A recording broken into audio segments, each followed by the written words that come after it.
సంతాప సభ కార్యక్రమానికి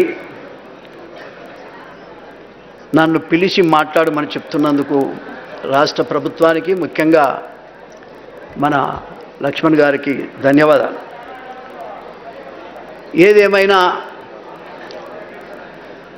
మన ముఖ్యమంత్రి గారు ఒక పేదోళ్ళ మనిషి అయినట్టుగా అట్టడుగు వర్గాల మనిషి అయినట్టుగా పేదోళ్ళ యొక్క మనసులో ఏముందో గమనించగలిగేటువంటి స్థితిలో వారు ముందుకు పోతున్నందుకు ప్రత్యేకంగా ఒక కౌగలిని తీస్తే చాలు, నేను వెళ్ళిపోతానే. రేవంత్ రెడ్డి గారు ముఖ్యమంత్రి గారు రండి.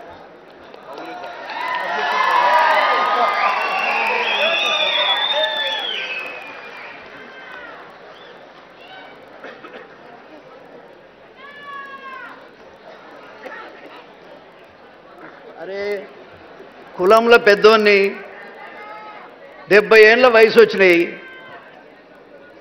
ఒక నిమిషం మాట్లాడమంటే నేను లక్ష్మణ్ గారికి మొదట చెప్పా, ఏది ఏమైనా ఇవాళ వ్యవస్థలో నాయకులే మంచోళ్ళు కావాలి. మాయమైపోతున్నాడమ్మా మనిషి అన్నవాడు, మచ్చుకైనా కానరావటం లేదు.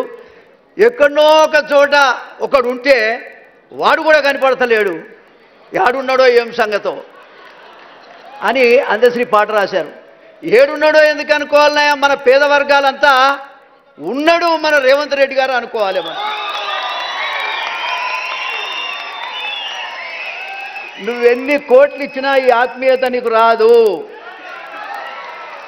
నువ్వు ఏ పని చేసినా పేదోడు హృదయం దోసుకున్నంత తృప్తి దేంట్లో ఉండదు.